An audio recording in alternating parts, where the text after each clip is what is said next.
Deltarune is the best game I have ever played since Fortnite Season 1.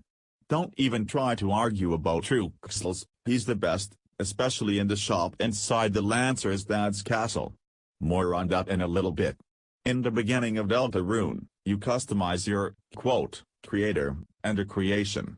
You play as this character, Chris, which looks a lot like Frisk, probably because Chris is taken care of by Toriel, or at least someone who looks exactly like her. This time, we play on the Earth's surface, rather than the underground. We go to school, which is weird, even by Toby Fox standards. And oops, we get transported underground again via telekinetic supply closet. With the help of the school bully, Susie, we go on an adventure of epic proportions. First we meet Lancer, a Sans wannabe that has the head of a turnip. We then meet our wizard comrade, Yesyesyes. I really enjoy the references from the first Undertale game, like a character that looks like Snowdrake, a Tammy-like student with his unhatching egg, a policeman Undyne, a grown catty, a grown bratty strutting around in thigh-highs, etc. So, what makes this game good? The comedy, that's for sure. I found myself laughing more frequently than I did with the first Undertale. What also really got me was the turn-based_spell_map_type style to the game, while also keeping that Undertale theme obvious in the gameplay and music. Especially the characters. But sometimes, Deltarune gets dark.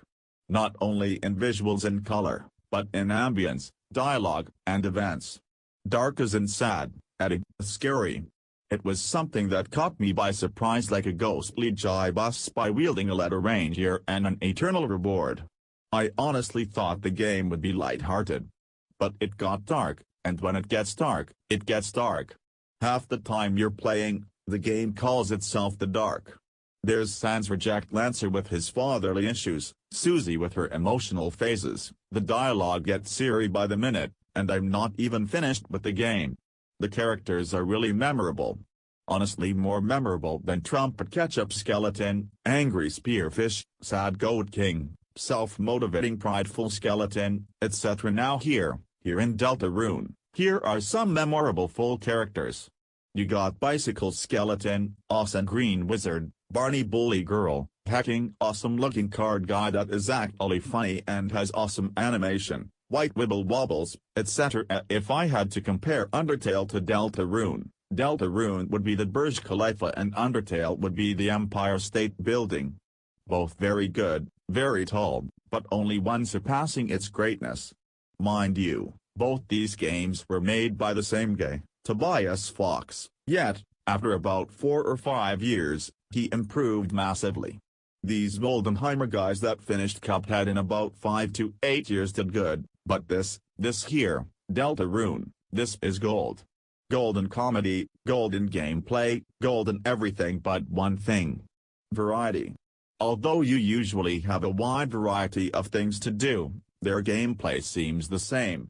Dodge the first attack, dodge the smaller attacks, switch character, flirt, compliment, threat, spare, defend, heal, move on. But how could I forget the reason I started playing Deltarune? Seat round. Yep. This one character made me play the game. It's basically a red coin with a crown that just looks real cute. You see, Deltarune is basically based off of casino things. A lot of the enemies' attacks are card symbols, like in poker or spit, and the weird coin things you see in games like poker or blackjack. Summarized, this game here, Deltarune, is good. Out of 100, I find this game a big, fat 89.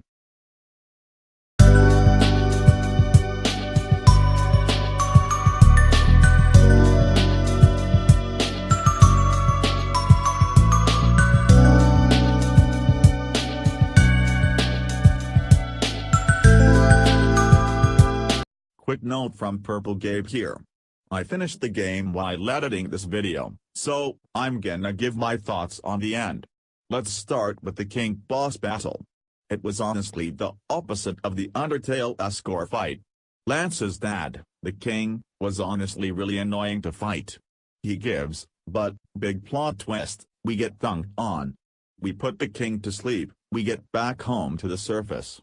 Apparently, the entirety of the Delta Rune area was in an unused classroom in Chris and Susie's school, or so it would seem.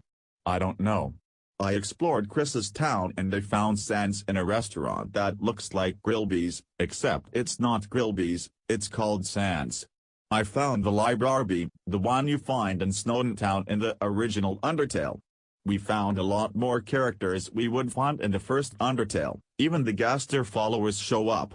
At the end, we go back home and go to sleep. We start convulsing in the bed and Chris is thrown to the floor. I'm not joking when I say this. Chris rips her own heart out, puts it in a cage, and then grabs a knife. Chapter 1 then ends there, and a really nice song plays. I'm now add 6 whole points to the game. So, now, out of 100, I give this game a 95.